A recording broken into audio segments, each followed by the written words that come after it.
소 잃고 외양간 고친다는 그런 격언이 있습니다. 외양간 관리를 소홀히 하다가 소를 잃은 것은 참으로 아깝지만 그래도 그 일로 뚫린 외양간을 수리하고 고치면 더 이상 소를 잃을 염려가 없습니다. 그러나 소를 잃고서도 외양간을 고치지 않고 그대로 방치해주면 소뿐 아니라 가진 재산까지 잃을 수가 있다는 경고입니다. 내가 무엇을 잘못하였는가, 내가 무엇을 실수하였는가를 깨닫고 돌이키면 더 이상의 손실을 막을 수 있고 화가 도리어 복이 되는 전화위복의 기회가 될 수 있다는 그런 말씀입니다. 이것은 개인이나 가정이나 교회 모든 국가에 적용되는 불변하는 진리입니다. 여호사밧 왕은 아사를 이어서 유다의 4대 왕이 되었습니다. 그가 왕이 되자마자 한 일은 모든 경관 성읍에 군대를 주둔시키고 국고성을 건축하고 유다를 강한 나라로 만들었습니다.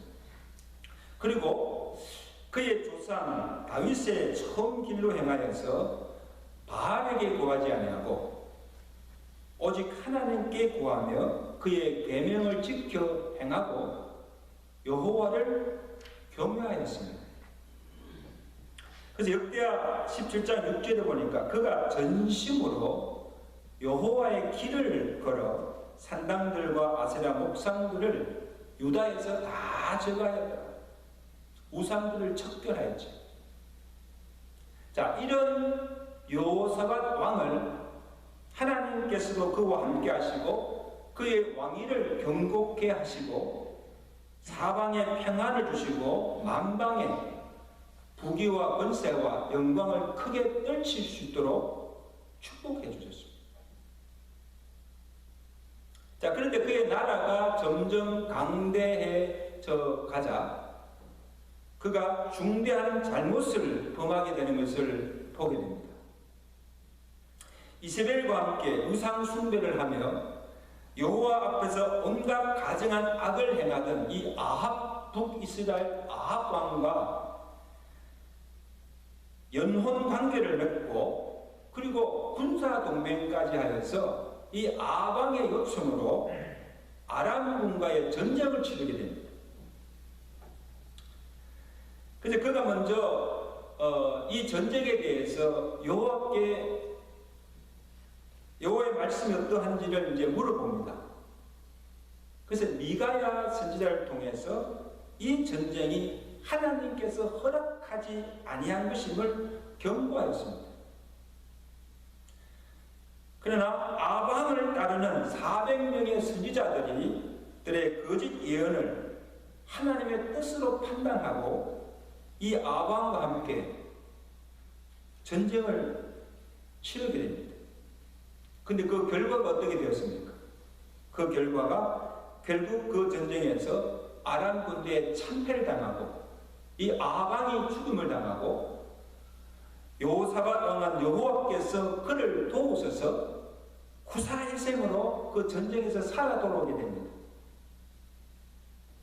그래서 죽을 위기에서 건짐을 받은 후에 하나님께서 선견자 예후를 보내어서 그의 잘못됨을 깨우쳐 주십니다. 본문 19장 2절 말씀이죠. 19장 2절 보시면 그 선견자 예후가 이 아방에게 뭐라고 합니까? 왕이 악한 자, 누굽니까? 아방이죠. 이 악한 자를 돕고 여호와를 미워하는 자를 사랑하는 것이 옳습니까? 그러므로 여호와께로부터 진노하시기 왕에게 이 말이에요. 이게 무슨 말씀입니까? 애초부터 왕이 이 악한 아방과 화치를 맺고 그 왕과 함께 전쟁에 나간 것이 잘못된 것입니다. 이건 하나님께서 기뻐하신 것이 아니었습니다. 하나님께서 허락하지 아니한 전쟁에 나간 것입니다. 이로 인해 하나님께서 진노하셔서 유다와 이스라엘을 아람 왕의 손에 붙이고 전쟁에 패하게 하신 것입니다. 그러나 그 전쟁에서 하나님께서 아방은 죽게 하셨으나 왕이 살아난 것은 왕이 이전에 우상들을 없애고 마음을 기울여서 하나님을 경외했던 것을 하나님께서 그 마음을 귀하게 보시고 긍휼을 베푸신 까닭입니다. 그래서 하나님께서 살려주셨으니 이제부터는 정신을 차리고 하나님을 온전히 신뢰하고 그 하나님만을 경외하고 섬기라고 깨우쳐 주었습니다. 아멘. 이것이 당신이 살 길입니다. 여호수아시 어떻게 합니까? 이 선견자 예후의 말씀, 결국 하나님의 말씀이죠. 그 하나님의 말씀을 듣고 자신의 잘못을 깨닫고 이제는 자신뿐 아니라 온 유다로 하여금 일대 개혁을 단행합니다. 이것이 오늘 본문의 내용입니다. 그 첫 번째 일이 잃었던 신앙을 회복케 하여 여호와께로 돌아오게 하는 것입니다. 이제 가장 급선무죠. 4절입니다. 여호수아시 예루살렘에 살더니 다시 나아가서 부엘사바에서부터 에브라임 산지까지 민간에 두루 다니며 그들을, 이스라엘 백성들, 유다 백성들이죠, 그들의 조상들이 하나님 여호와께로 돌아오게 하고, 지금 엄청난 일을 시작한 것이죠. 이 전쟁의 실패를 통해서 그가 깨달은 것은 전쟁에 패한 가장 큰 원인이 이 백성이 하나님을 떠나 바알을 따르는 자들과 함께 합체를 맺고 악한 자들과 함께 동조하여 그들이 섬기던 바알과 아세라 목상들을 숭배하는 그 일로 하나님께서 진노하신 것입니다. 그래서 하나님의 계명과 하나님의 뜻을 쫓아 살아야 할 하나님의 백성들이 그의 뜻을 거스리고 세상과 타협하고 세상의 악을 따라갈 때 그 결과는 패망이요 죽음이라는 사실을 절실히 깨달았습니다.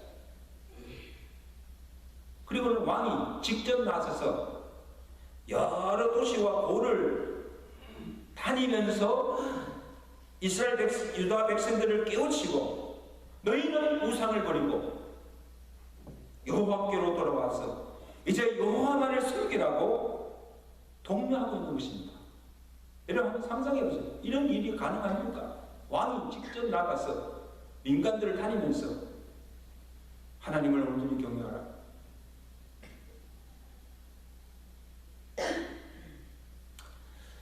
여러분 미국 대선이 지금 3주밖에 남지 않았습니다.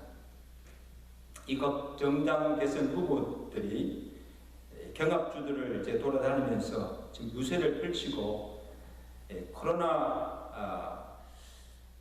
펼치고 있는데 코로나 확산으로 이전처럼 그 유세 열기는 뜨겁지 않지만 나름대로 자기 소신과 이 정책들을 공포하면서 이 국민들의 지지를 지금 호소하고 있는데 누가 대통령이 되는가? 이 나라의 흥망성쇠가 달려있습니다. 그럼 보십시오. 대통령이 만들어내는 정책 하나하나가 경제나 안보, 교육, 환경, 복지 등 이 국민들의 삶에 직접적인 영향을 끼치고 그것뿐 아니고 국가의 위상이나 국민의 도덕성, 심지어 우리의 영적 생활, 영성에까지 시대한 영향을 끼치는 것을 우리가 볼 수가 있습니다. 누구를 선택할 것인가? 민주당이냐 공화당이냐? 트럼프냐 바이든이냐? 정당이나 사람이 아닙니다. 누가 하나님 편에 서 있는가? 오늘 우리 그리스도인들이 보아야 할 기준이 무엇인가 하면 누가 이 나라 경제를 살리고 누가 이 미국을 강한 국가로 만들고 국민들의 삶을 부욕해 하고 생명과 안전을 지켜줄 수 있는가, 이것보다는 그가 얼마나 하나님을 경외하는 자인가, 지금 그가 펼치는 정책이 얼마나 성경적 가치에 부합하고 날로 이 부패하고 썩어져가는 이 나라를 도덕적으로 영적으로 바로 세울 수 있는 자인가. 성경에 손을 얹고 선서를 하고 하나님께 기도를 하고 시작하는 대통령으로서 과연 하나님을 두려함으로 하나님의 법으로 이 나라를 잘 지휘할 수 있는가?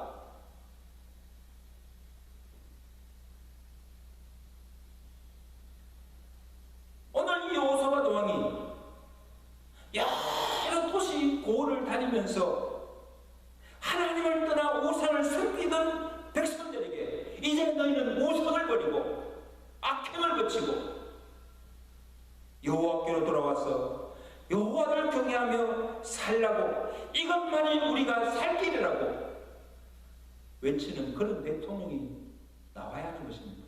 아멘. 저는 이 유세장에서 정책을 발표하기보다는 이제 이 나라가 살 길은 우리 모든 백성이 하나님께 돌아와 하나님을 경외하는 것입니다, 이렇게 외치는 그런 유세 현장을 보고 싶습니다. 왜냐하면 나라의 흥망성쇠는 대통령 손에 달린 것이 아니라 하나님의 손에 달렸기 때문에 믿으시면 아멘. 하나님이 나라를 세우고 하나님이 나라를 모시는 거예요.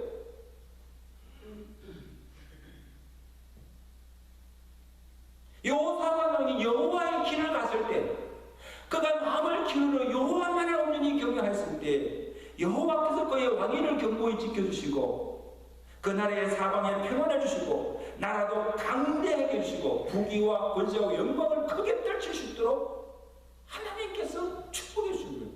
하나님께 그냥 유다를 축복하신 거예요. 저는요, 미국이 점점 이 기독교인이 있을 자리가 점점 없어져 가고 있어요. 기독교인의 목소리가 점점 작아져 가고 있어요. 기독교의 신앙이 붕괴되어 가고 있다는 사실. 그러므로 이 미국이 살 길은 잃었던 청교도의 신앙을 다시 회복하고 이제 여호와께로 돌아와 여호와를 경외하며 성경적 가치 기준을 따라 살아가는 것. 그렇게 살 때 하나님께서 이 나라를 부강케하시고 하나님 이 나라를 강한 나라로 세워주시고 백성들의 생명과 안전을 하나님께서 지켜주실 줄로 믿습니다. 이번 대선을 통해서 이런 하나님의 섭리가 이루어질 수 있기를 간절히 기도합니다. 다음으로 여호사밧 왕이 행한 것은 부정을 없애고 공의를 행하게 하는 일입니다. 온 나라의 성읍마다 재판관을 세우고 하나님을 두려워하는 마음으로 정의와 공의를 따라서 재판하도록 명하였습니다. 우리 6절 7절 보세요. 재판관들에게 이르되 너희가 재판하는 것이 사람을 위하여 할 것인지 여호와를 위하여 할 것인지를 잘 살피라. 너희가 재판할 때에 여호와께서 너희와 함께 하시느니라. 그런즉 너희는 여호와를 두려워하는 마음으로 삼가 행하라. 우리의 하나님 여호와께서는 불의함도 없으시고 치우침도 없으시고 뇌물을 받는 일도 없으십니다. 이런 누가에게 한 말입니까? 누구에게? 일반 백성들이 아니고 재판하는 재판관들에게 하는 말입니다. 이렇게 재판하라는 거예요.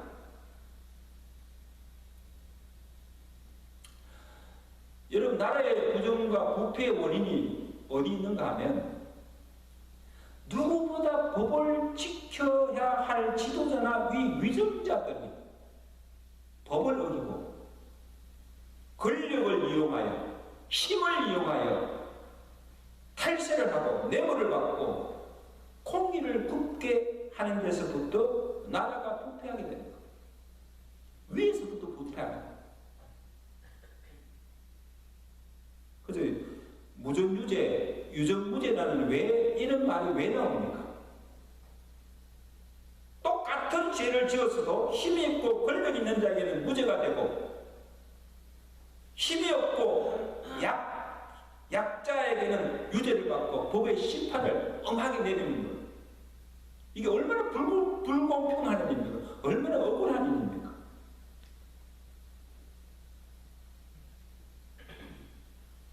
여러분 한국 국회나 이 정치판을 보면 한국 사회가 아직도 얼마나 공의가 무너진 사회인 것을 우리가 볼 수 있지 않습니까?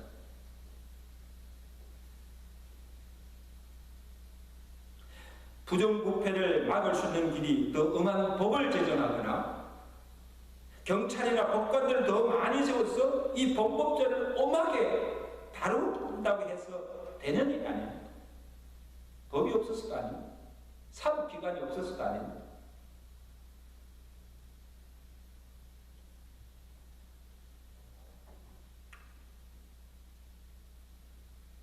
그러면 이렇게 악의 관념하고 공의가 무너지는가? 오늘 여호사밧 왕이 유다의 재판관들에게 한 말이 무엇인가 하면 우리가 명심해야 됩니다. 9절입니다.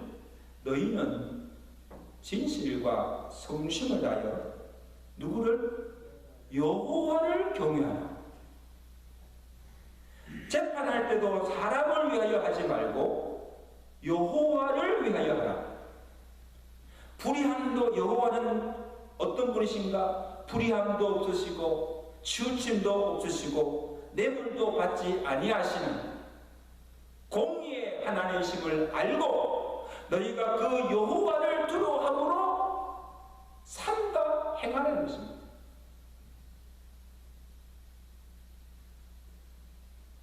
그럼 여호와를 두려워하는 자는 세상의 법보다도 하나님의 법을 더 우선시하고 어떤 송사이든지 어떤 재판이든지 하나님이 주신 율법과 규례를 따라서 공의로 재판하게 되어 있습니다. 왜? 여호와를 두려워하고 사람을 두려워하는 것이 아니고 하나님을 두려워하면서 어떻게 하나님의 법과 성경과 상반되는 것을 따라갈 수가 있습니까? 성경에서 노라고 하는 것을 어떻게 예스라고 할 수 있습니까? 그러므로 그들의 재판관의 임무는 단순히 유무죄를 가려내고 형을 집행하는 것이 주 목적이 아니고 오늘 10절에 보십시오. 여호사밧 왕이 뭐라고 합니까? 어떤 송사이든지 그들에게 경고하여 여호와께 죄를 범하지 않게 하여 너에게 진노하심이 임하지 말게 하라.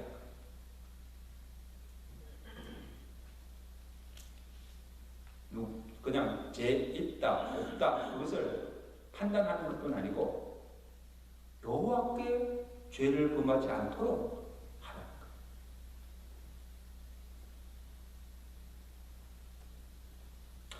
그러면요 대통령만 중요한 것이 아니죠. 유무죄를 재판하고 나라의 법을 집행하는 재판관들이 어떤 성향을 가졌는가, 진보냐 보수냐, 그에 따라서 중대한 영향을 미칩니다. 여러분 미국 대법원에서 내리는 결정들 보십시오. 진보가 많을 때는요 어떤 결정을 내리고 보수 재판관이 많을 때는 어떤 결정이 나옵니까? 판이하게 다르게 나타납니다.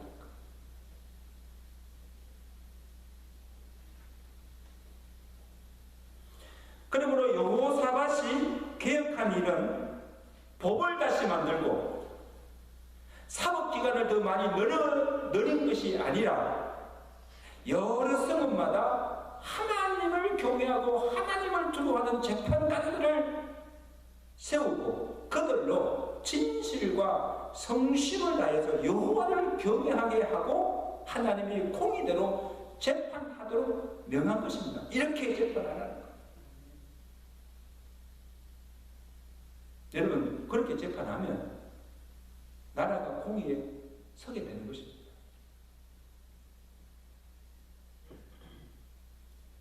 저는 참 우리나라를 볼 때 참으로 부끄러운 일은 우리나라가 이례적으로 장로 대통령이 2분이나 나오고 지금 국회의원의 과반수가 크리스찬들이고 장관, 검사, 판사, 이 법을 집행하는 장로도 있고 집사도 있고 다 거의 믿는 사람들이에요.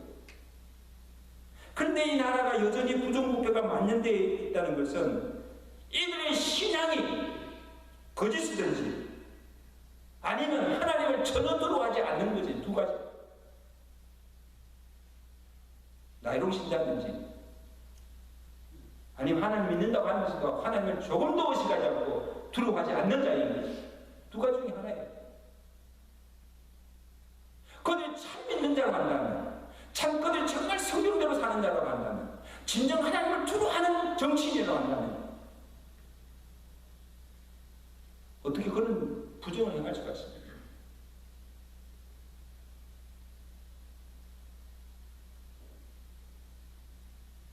여호사밧이 명한 대로 여호와를 두려워하는 마음으로 나라를 지휘한다면 부정부패가 건절될 것이고 정의롭고 공의가 물같이 흐르는 그런 사회가 될 것입니다. 아멘. 정말 이 나라가 그런 나라가 되어야 합니다.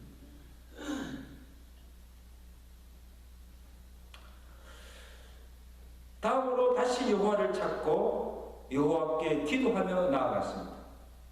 자, 이제 여호사밧 왕이 얼마나 변화되었는가, 그의 믿음이 어떤가를 시험해 볼 수 있는 기회가 왔습니다. 모압과 암몬 자손이 또 연합하여서 유다를 치러 올라왔습니다. 수를 헤아릴 수 없을 정도로 많은 무리가 쳐들어왔습니다. 자, 여호사밧이 들어와서 그 위기 중에 한 일이 무엇인가 하면 20장 3절입니다. 그 다음 장입니다. 한번 보세요. 20장 3절에 여호사밧이 들어와여 여호와께 낯을 향하여 간구하고 온 백성에게 금식하라 공포하며 유다 사람이 여호와께 도우심을 구하려 하여 유다 모든 성읍에서 모여와서 여호와께 간구하더라. 할렐루야. 참 감동적인 장면입니다. 이전 같으면 하나님을 찾지도 않고 주변의 강동에 가서 도움을 청하면서 어떻게든 이 군사력으로 힘으로 싸워보려고 하는 것입니다. 그 지금 여호사밧이 한 일이 뭡니까? 먼저 하나님을 찾습니다. 그리고 하나님께 나아가서 하나님의 도우심을 구하며 간구합니다. 자신뿐 아니고 온 백성들로 하여금 금식을 선포하고 예루살렘에 올라와서 기도하도록 명하였습니다. 지금 전쟁이 지금 일어났는데 전쟁에 싸울 준비를 하지 않고 뭡니까? 왕을 위시해서 온 백성들로 금식을 공포하고 하나님께 나와서 지금 부르짖 기도하는 일을 지금 하고 있는 거예요. 어떻게 기도합니까? 20장 6절에 보세요. 주 여호와는 하나님이 아니시니까 이방 사람들의 모든 나라를 다스리시 아니하시나이까. 주의 손에 권세와 능력이 있사오니 능히 주와 맞설 사람이 없나이다. 하나님의 주권과 전능하심을 믿고 그 이름을 높이며 찬양하는 기도를 드린 후에 그 다음에 지금 유다가 처한 형편을 하나님께 아뢰입니다. 20장 12절이죠. 우리 하나님이여 우리를 치러오는 이 큰 무리를, 모압과 암몬 자손들이죠, 이 큰 무리를 우리가 대적할 능력이 없고 어떻게 할 줄도 모르고 오직 주만 바라보나이다. 이 말은 뭡니까? 우리에게는 하나님밖에 소망이 없습니다. 우리 우리의 힘으로는 이 큰 무리를 대적할 싸울 능력이 우리에게는 없습니다. 하나님이 우리를 도와주지 않으시면 우리는 패할 수밖에 없습니다. 우리가 살 소망이 없습니다. 오직 누구만? 우리가 주만 바라보나이다. 우리도 한번 그러겠습니다. 우리가 오직 주만 바라보나이다. 주만 바라보는 거예요. 주밖에 소망이 없는 거예요. 그러므로 주여 우리를 도와주시고 저 무리들을 물리쳐 달라고 울며 간구하셨습니다. 오늘 본문에 보니까 여호사밧 왕을 위시하여서 유다의 모든 사람들, 그들의 아내와 자녀와 어린아이들까지도 다 여호와 앞에 나와서 부르짖어 기도하는 것을 볼 수가 있습니다. 여러분, 하나님께서 위에서 그것을 봤을 때 하나님의 마음이 감동하지 않겠습니까? 왕이 무릎 꿇고 기도해도 그런데 유다 모든 백성들, 어린아이들까지 다 나와서 하나님 우리 살려주세요. 하나님 우리 도와주세요. 부르짖는 그 기도를 하나님께서 외면하시겠습니까?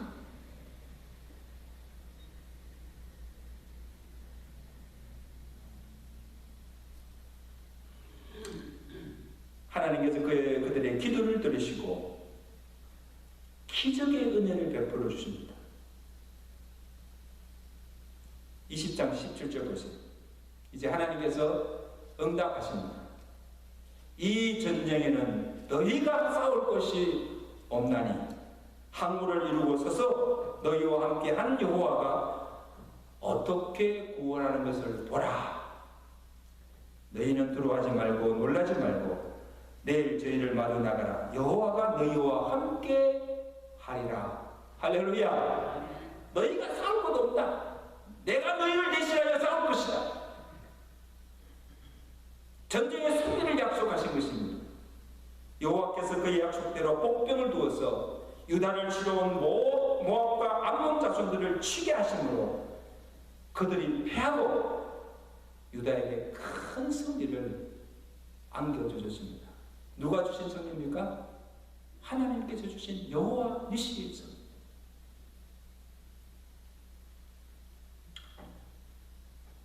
사랑성도 여러분, 이제 말씀을 정리합니다. 지금 오늘 우리의 형편이 얼마나 어려운가, 어떤 위기를 만났는가, 경제적 어려움이나 사고나 질병이나 환란의 위기가 아닙니다. 오늘 우리의 위기는 우리가 하나님을 떠나 신앙을 잃어버리고 이전에 구태의연한 삶을 그대로 살고 있다는 거예요. 그리고 위기를 만났어도, 환난을 만났어도 하나님을 찾지도 않고 기도하지도 않고 하나님 도움 없이 살고 있다는 거예요. 잘못하고도 실패하고서도 깨닫지 못하고 여전히 똑같은 잘못을 반복하고 있다는 거예요. 얼마나 어리석어요.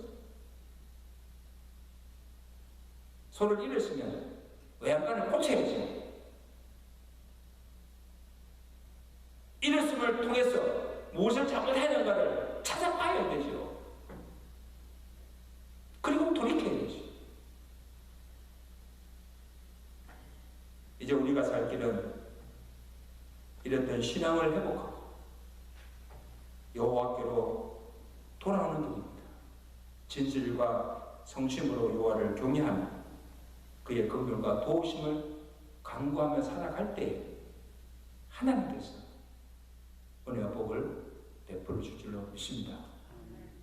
이런 삶을 살아가시는 저와 되시기를 주의 간절히 축원합니다.